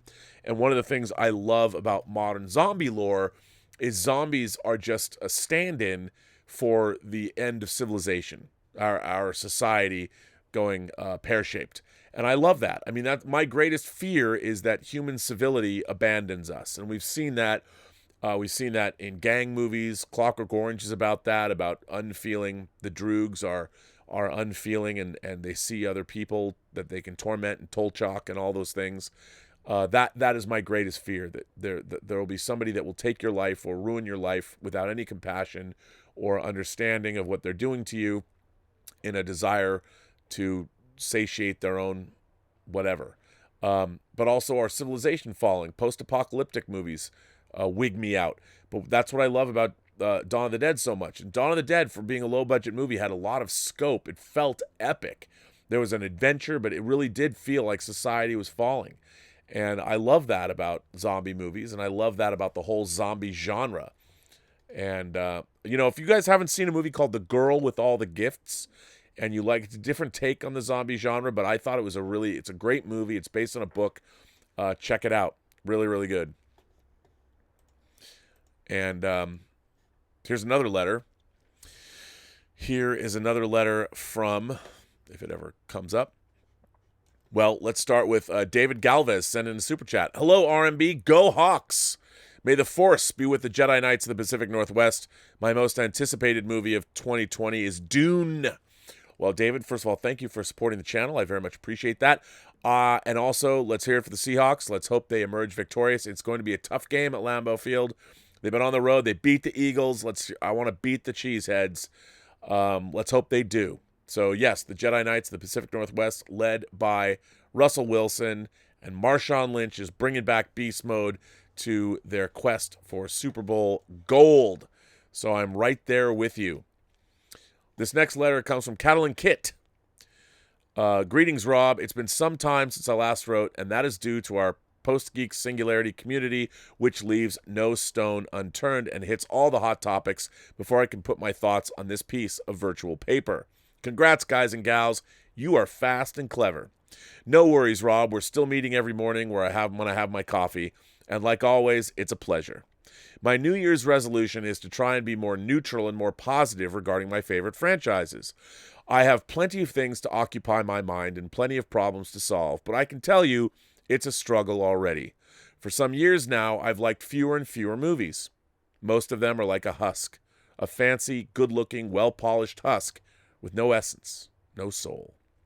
I do know that years have passed and I've changed accordingly, but I know I'm not the only one. Running toward bigger profits, the movie industry has started making more eye-appealing movies with better and better CGI, but really bad storytelling. Why is that? I wondered. Well, it's because of us, the consumers. Lately, we've paid so much money for it, and they, the studios, have provided for our needs. I personally know people who love the last Star Wars movie without knowing much of the canon. How is that possible? I watched the entire franchise before watching The Rise of Skywalker. In the heat of the moment, I struggled to understand what the hell was going on, with so few things making sense and so many not. I feel if we are part of a paradox. Small-budget movies are usually good, and some of them are really good, but they don't have good special effects because of the small budget forcing the director to compensate with a good story and camera tricks instead of expensive CGI. Big-budget movies, on the other hand, spend stupid amounts on CGI and marketing. You're probably wondering, where's the paradox? Well, if we take a good small-budget movie and make a sequel or a prequel and pump lots and lots of money into it, we will probably get a lame or bad movie grossing millions, depending on the marketing and the release date. The movie industry has become so precise, like chemical formulas. Willow could probably do something interesting with this analogy. Yesterday, you talked about the first AI in the movie industry, and it made me wonder why. As consumers, we are predictable, and they know that. As a result, they provide whatever we are going to pay, not necessarily that we're going to like. You usually say it's all about the money, and also stop hating the movie because you will go and see it anyway, and you're dead right. From a business standpoint, let's exercise our imagination and imagine a purely fictional situation. Let's say your name is Bob Iger and you intend to buy a franchise named, let's say your name is Rob Iger and you intend to buy a franchise named Star Course for $4 billion. Before signing the papers, you leak your intentions of acquiring the franchise to the press, and then after so much time, you might release a new movie. The internet goes viral and fans go nuts. From this assurance, you understand that a new saga is expected by consumers and free marketing, plus lots of hype for the future product. After signing the deal, you get together with your most trusted lieutenant, Willow Kennedy, who will be directly in charge of your new products, and decide to experiment with your new products in order to acquire a new audience. The end goal is to make you more money back and more in the shortest amount of time. You decide that is most likely a risk-free movie because the market is crying to pay for your new product. After some brainstorming, some analytics, and the MCU success, you and Miss Willow decide to include in the main story some superheroes. Like superheroes. The public likes them, and you get the opportunity for some great CGI. You add some woke characters and some romance, not because you want to build around the idea, but because it's the trend, and you don't want to mess with what customers want, right? Miss Willow, with her sixth sense, stumbles across JJ McShave, a renowned artist from Deutschland. And you know those guys. They think and plan with high-end accuracy. Respect for Germany. He comes out with a trilogy that includes all of his boss's ideas and then some. The first movie comes out, The Course Awakens, and it's a big hit. Abnormal box office numbers and a third of initial investment is obtained. A byproduct of the first movie is a band of nomads that start organizing to oppose the new direction installed by our franchise owner. But Rob Iger doesn't give a flying rat's ass about those troll fans, who also called Trollic Fandorm. The movie is making lots and lots of money. As the big dog guarding the empire, Rob Iger decides that free advertisement on the internet must be encouraged, but also minor adjustments have to be made in order to attract some of the fandom. More money to be made. His devoted lieutenant, Willow Kennedy, decides to change lanes and brings aboard Ian Johnson, recognized personality, and the work continues for the second part of the trilogy. It's unclear if Ian Johnson, if Ian overreacts to the pressure or he follows his original vision. The second movie released, Searching for Big Profits, the second movie in the trilogy, probably had a smaller budget but high profit expectation. $2+ billion. Reality soon sets in, and while the earnings are good, they fall short, and Rob is not happy. Rob thinks the movie should have bigger earnings in comparison to the previous one, and besides that, those pesky fans are even more and more demanding for justice for the franchise. As a result, the High Council convenes. Two things must happen. A new series must be made, a series that follows canon and keeps the original sentiment, and the second is that JJ McShave should be brought back because he did something with the first movie that resonated better with fans and made more money. The first season of the new series comes out, and The Mandalorian is a hit. Fandom was left speechless because they thought that Grizzly Core was incapable of delivering such a product, ignoring some basic business ideas like money first, pleasure later. Also, one thing must be known, Rob Iger is actually a Ferengi in disguise, and a crossover is expected. JJ McShave's third movie is still gathering lots and lots of money. We shall see if we will listen, because this movie has a story to tell. Disclaimer. Please treat this as fictional satire, spiced up with a few possibly real characters in similar situations, but no more than that. I don't imply that the persons mentioned are in any way or form like the characters depicted. P.S. I'll probably hate myself because, like always, after I send the letter, I'll remember that I forgot something or could clarify an idea. But, well, this is me. Please take into consideration that I care, but I'm always in a hurry. P.P.S. This letter would sound so much sweeter if Miss Willow Yang wrote it. Please accept the challenge, Miss Willow. Regards to everyone. Catalin Kit. Well, Catalin, what a lovely letter. I love this. What a hoot you are. Write more, please. Send them in. This is interesting, ladies and gentlemen. Vesna, one of our oldest members. I don't mean old like me, like old with one foot in their grave, but one of the longest members of the Post-Geek Singularity, Vesna, who also sent me a lovely video for the 300th episode. Vesna has sent in a letter from Sarajevo, her home, and here is her letter. Hello, Robert. I've just come back to home after watching 1917, and I'm still processing my first impressions, so this letter will be short, I think, and I'll also try and avoid spoilers. I have to admit, before seeing it, I was a little worried how that one-shot take work for the entire movie. Would it? Will it be shaky camera? I hate that because my brain is already shaken, so I went there prepared, just in case. I took Dramamine. That's the medicine for seasickness, Willow would know. But although there are some segments that were a little fuzzy, I didn't feel sick. I don't quite know how it was because of the medicine I took or because the cinematographer's master handling of the shots. I just love when men know how to use their tools masterfully. God love you, Vesna. Okay, back to the movie. Given that it's placed at the time of the bloody period of the Great War, World War I, one would expect a lot of action and battles, but it's not that kind of movie. It's surprisingly tense, and from the first minute, it grabs you and doesn't let you out until the very end. And the score adds very much to that. I even have to admit that the lack of nudity didn't bother me. One would expect that from a war movie, right? I mean, people get wounded and sweaty, so they have to, change their clothes from time to time, but whatever. Maybe I was too involved in the story or the actors, although perfect for telling that story, are not, let's just say, too much eye candy, with the exception of Cumberbatch, of course. I would climb on that cumber any time at any place. So, Robert, I would highly recommend this movie to you and all the Post-Geek Singularity community. See it if you already haven't, especially to my American, and Canadian, wink, friends, to see the other side of that war, the human side. And I would like to hear what you think of it. I have not seen it yet. Maybe I'll go see it tonight. I really want to see it. As for me, after seeing it, I wouldn't mind if Sam Mendes would be nominated or even getting the Oscar. Well, he did win the Golden Globe. I would especially give one to Roger Deakins as director of photography because, man, did he earn it. Sincerely yours, Vesna. P.S. I'm still pissed I didn't have a chance to see Cats because it left theaters after 1 week. I was so into seeing those horny little furries because the February is coming. I don't know what that means, Vesna. What is the February is coming? First of all, Vesna, thank you. I love hearing from you. That was a very amusing letter. So thank you very much for sending that in. Stubble McShave sent in a tip. He says, I think special features would be great as promotional material for movies and TV shows on streaming services.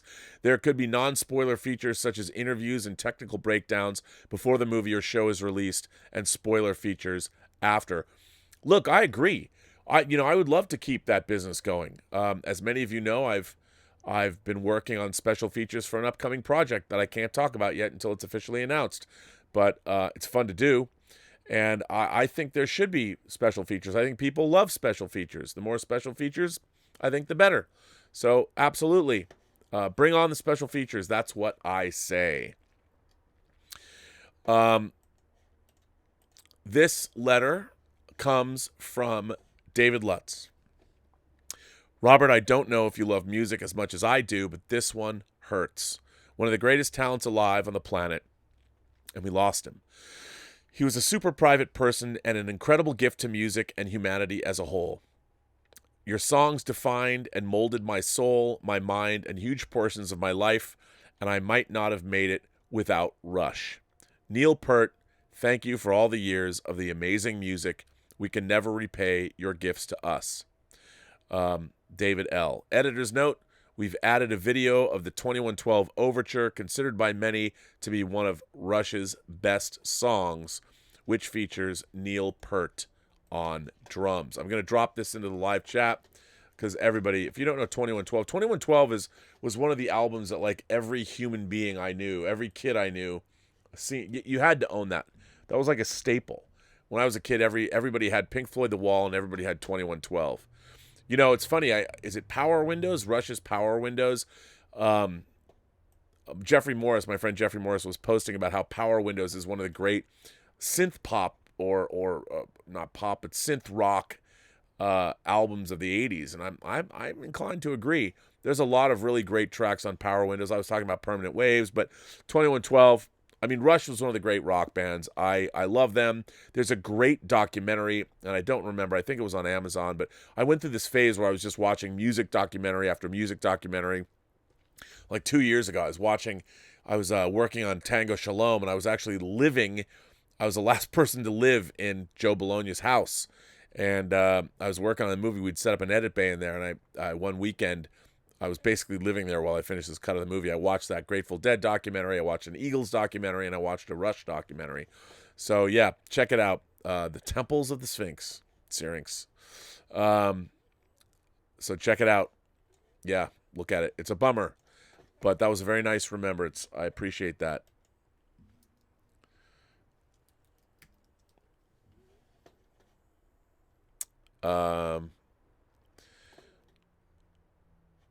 Let's see. Emil Johansson has sent in a letter. Emil, we got to see Emil all the way from his home in Sweden, and I'm going to read his letter. He writes, Rob, I'm not an expert of Bond or a diehard fan. I've seen all the movies except the fake Casino Royale and maybe some other, and I like Bond as a franchise. When it comes to action movies, I prefer Bond over other spy or secret agent movies in the same category. I like this new era, Craig 007, a lot. The first introduction I had was the Brosnan era Bond when I was a kid. However, even though I'm not super invested, I really dislike the idea of the Broccoli family selling the rights, because I think that it would bring a huge change to the Bond franchise that had lasted so long. In my mind, Bond is already a good recipe that doesn't need to be changed. I don't want a Moneypenny spinoff. I don't need a cinematic universe or a crossover with Mission Impossible, and I honestly don't see the point of a female replacement. To me, Bond should change with the times, and that's a good thing. He can be updated as we are updated. I don't need Bond to stay completely the same. However, I want the core story to stay intact, so to speak. If Bond is taken in drastic new directions, I don't see the point in watching those movies anymore. And I'm not saying other companies could not make a Bond movie, but I'm very skeptical. I have no problem with the classic Bond or the new Craig Bond, but I think they've remained true to the franchise throughout, for the most part, whatever that means, and I do not want that to change. Well, Emil, first of all, thank you for writing in. I love talking Bond. Look, I agree with you. I don't know whether the Broccoli family is going to sell the Bond franchise. I have speculated that they might. And like George Lucas getting rid of Star Wars, I mean, unless you want to keep Michael Wilson along with Barbara Broccoli. Michael Wilson is one of the keepers of the flame, is 77 years old now. Now, they've got some fat cheddar in their bank accounts, and the last Bond movies have been hugely successful. And I just think that, if you're going to stop 25, the end of the Daniel Craig era is, I think, a great place to stop. I mean, Casino Royale came out in 2006. It's been 14 years that Daniel Craig has been Bond. 5 movies over 14 years. Not a bad run. The No Time to Die is the 25th Bond film. Why not relax? I mean, Bond movies are a huge, huge, huge undertaking. And while they might continue to make movies, I think both Michael Wilson and Barbara Broccoli might have reached a point in their careers where it's like it's time to go. After you've made 25 films, you've given the world 25 Bond movies, and they would be going out on a high note. Especially the Daniel Craig Bonds have only gone up in box office, and of course Skyfall grossed over $1 billion, so they've done quite well. Now I don't know if they're going to. I know nothing. I've not heard rumors. I'm just assuming that after this, I'm thinking it would be a good time to take over that franchise, or to sell it sell it to someone else so a studio could have it, and I don't know who would buy it. I don't think Bob Iger would necessarily. I don't think Disney would be the best home for Bond, but who knows? I mean, you've got to reinvent Bond, or maybe you don't. Or maybe James Bond is a franchise that should just end. 25 movies, end that franchise. The idea that unless somebody's got a really great idea, I don't necessarily think perhaps that would all work. Who knows? I don't know. But definitely something to consider. A good letter, though, Emil. But I think I understand. I mean, I don't know. I don't know how. I really don't know where it would all wind up. This one comes from Darren McKinnon. Mr. Burnett, I just watched Robservations number 315. After watching it, I felt the need to write to you, a person I've never met or spoken to, because I feel a kinship with you. You possess the ability to put into words the very things I feel about the current state of Star Trek, a mythology that has been dear to me up until 2009. I have written to you before, but I don't know if you address my letter or not. I watch as much as I can, but not every episode, but that doesn't matter. What matters is that you are speaking up about the joke that is the new Star Trek. The Star Trek I loved appears to be gone. The creativity, the idealism, the goodness, all gone. Gone are the days of watching a TV show that made me feel good after watching it. I remember coming home from school and watching the Star Trek at supper time, even if I had already seen the episode 3 times before. Watching The Next Generation and DS9 on Saturday nights, then immediately I got on the phone with my friend Vince to discuss the shows. And the next week, wondering how the crew would get into a situation and then get out of it by doing the right thing. Star Trek had the ability to make me feel wonder, compassion, sadness, generosity, happiness. Star Trek had the ability to put the biggest lump in my throat. And one of my favorite clips is from the episode The Offspring. Data is attempting to reason with Admiral Haftel, and in order to be able to keep Lal by his side, he believes he is her father. Admiral Haftel, after hearing out Data, replies, "Then I regret that I must order you to transport Lal aboard my ship." Data is ready to comply, but he gets up to leave and follow orders. Picard says, "Belay that order, Mr. Data." Right there, lump in my throat. That's a beautiful thing, a simple, beautiful thing. But now the beauty of being able to create a lump in my throat is gone. It's gone. All of it. Star Trek has contributed to the person I now am. And I think for the better. If today's Star Trek will have an influence on a current younger generation, I worry about the future. I'm a person that feels sad and lonely a lot of the time. Even today, at 44, when I watch my Star Trek, those feelings are forgotten for a little while, because I was watching something hopeful. I have never once felt hope while watching Discovery. I have found myself nodding my head, telling myself, no, no, no, no, this isn't Star Trek. You're undermining the very essence of it. Not only are these new writers and producers undermining Star Trek, they are idealists, careless, clueless, and they are actively ruining one of the things we love most. I miss Brandon Braga, Ron Moore, Ira Stephen Bear, Renee Echevarria, Michael Piller, Jerry Taylor, Joe Menosky, and on and on and on. These are people's names who I remembered after watching an episode I liked. I remember wanting to know everything about the shows, the writers, the directors, the actors, the registry numbers of ships, ship classes, maps, technical manuals. I couldn't care any less about learning more about Discovery. I have no idea who wrote what on Discovery. Today we have lost the breath of fresh air that was Star Trek. Whether it be Star Trek Discovery, Short Treks, or one of the JJ movies, we've replaced story and character with movement, shiny objects, cliche, and swearing. I hope Star Trek Picard will be good, but I have a feeling it won't. There's so much to say about the shittiness of present-day Star Trek that I find it a little overwhelming to write about. Mr. Burnett, you speak more clearly and eloquently than I about this. I don't think so. I think you pretty much nailed it. And many other topics. So I will stop here and simply thank you for speaking up for us all. I have no idea if any of this makes any sense. I can't seem to think straight anymore when it comes to these shows that have usurped the words Star Trek. I wish you well. Darren, Moncton, New Brunswick, Canada. Well, Darren, what a delightful letter. We park our shuttlecrafts in the same shuttle bay, sir. I agree with you. You know, there is no awe and wonder. It's interesting.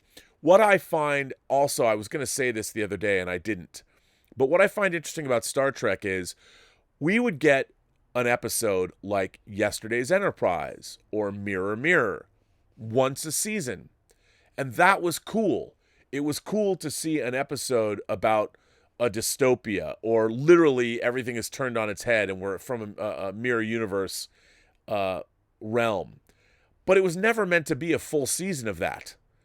And as much as while that might seem appealing, I think that you have to come back. I mean, I understand. I love Mirror Mirror, but I have no desire to see. I didn't have any desire to see a whole. While I like David Mack's Mirror Universe duology, even his Mirror Universe duology had a lot more hope and a lot more uplift than all of Star Trek Discovery.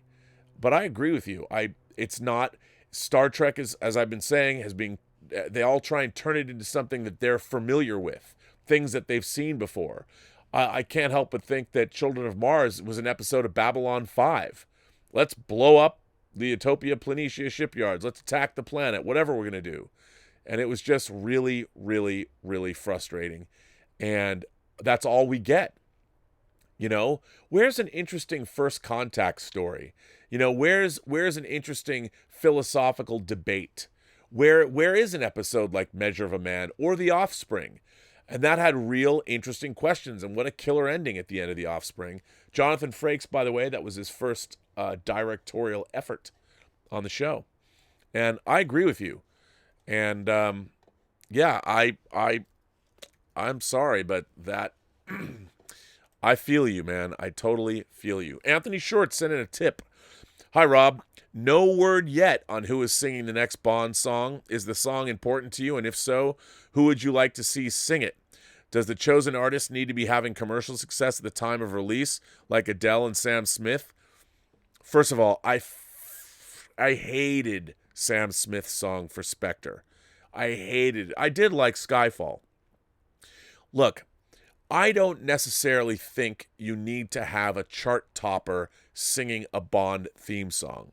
I want, as I always do, I want the best song for the movie. I love Bond theme songs. I mean, every time there was a new Bond movie that came out, they would release another Bond theme song album. How many of those have I bought in my life? Let me tell you, a lot. I love Bond music.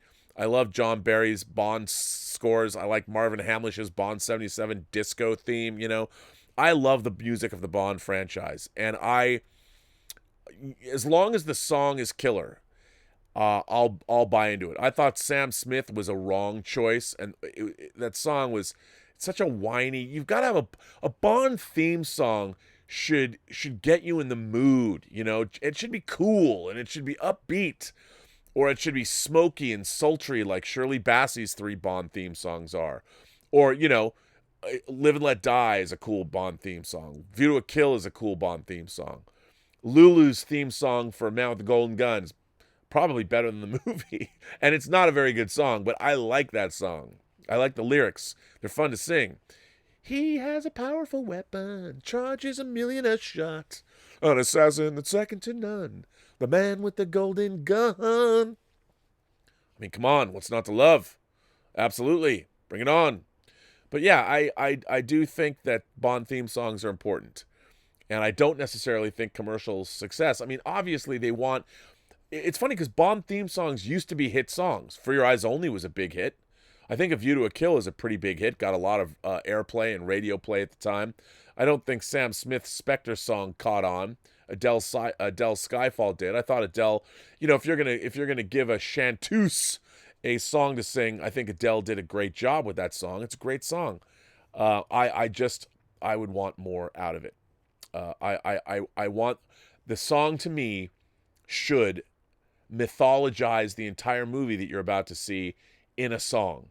The song should sort of convey the feelings that you're going to feel, or at least give you a preview of the feelings that you're going to feel watching the rest of the movie. And I also like it when the theme song has the musical theme in the song. The themes are repeated in the score of the movie.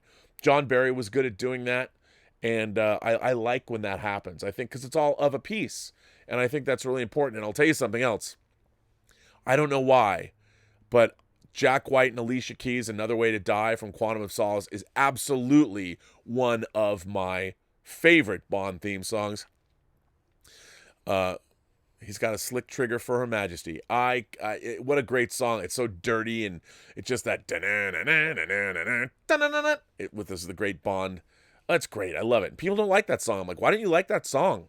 It's so good. I love that song. Everybody should, you know, reassess. I like it. Anyway, I think it's important. Anthony Gonzalez says, ask Campia if Luke was a jobber for Rey. Oh, Anthony, you know what? I think Luke was a jobber for Rey, and you're absolutely right. I mean, look, the real problem with the entire sequel trilogy is, of course, as we've talked about a million times, they never put our classic characters together on a mission. I mean, who doesn't do that? That's crazy. Evan Newman sends in a super chat and says, it's almost game time. Sorry, Rob, but go, pack, go. How dare you? No, it's going to be a good game. And you just reminded me that, yes, it's almost game time. So, ladies and gentlemen, boys and girls, gentle beings, kind creatures from all over the galaxy, I'm going to bring this, Robservations number 316, to an end. But I am going to say, tomorrow, I'm going to be reviewing something I might be reading tonight. I guess I shouldn't say what that is, and I'm not going to say what that is, but that's what I'm going to do. So tomorrow should be a fun, certainly lively chat here at Robservations. And I love, of course, Robcasting at you from the Robservatory. I'm still making little changes. I think I'm going to move my desk around so it's not so flat. Little depth in there. Always changing things. And we'll see. But yeah, Claude Hibbert sent in a super chat. Hail Watu, our curator of cinematic culture. You've been on fire with your latest topics. CBS Viacom needs a new Berman Filoni. I nominate you. Well, you know what? Look, to be honest, having made movies myself and I did read screenplays, I was a creative executive, I'd be a hell of a person to work on a new Star Trek show. But the problem is, I would be marginalized because everybody else would have a lot more television experience and I would be resented. There's also Writers Guild rules and things like that. I mean, we made an attempt when I was working on the Axanar project. I was really getting out my yayas in terms of what I wanted to say about Star Trek.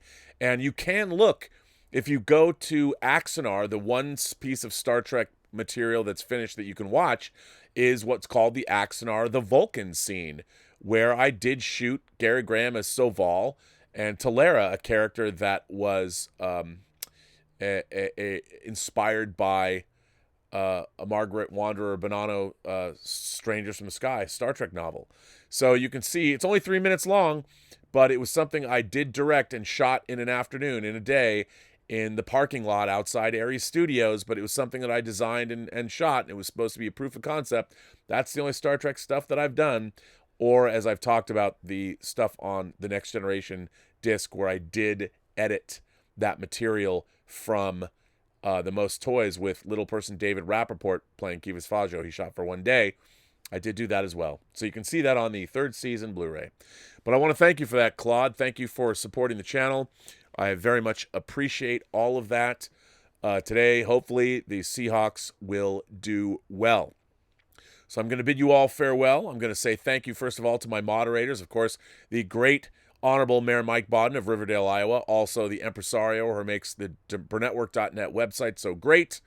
I also want to thank, of course, Detective Jim Boyers, who knows if you've been bad or good, so be good for goodness sake. There's, of course, Greg Smith, who is the man who could build a snow speeder with his bare hands, and he's doing so for the Emerald City Comic Con. There's also, of course, Louis Yu and Jordy Lyons, the new members of the staff. I saw that the great Terry Sheriff of Nottingham, our former moderator, was also in the chat today, so say hi to Terry if you haven't already. And I will say that, remember, every person you meet has a story to tell you have yet to hear. All you have to do is listen. And with that, I'm going to end this chat. I'm going to end Robservations number 316. Be back tomorrow. It's going to be a very interesting topic tomorrow. I will be on the John Campea show, and we are going to discuss what episode 9, The Duel of the Fates, would have been. And with that, I say, have a better day.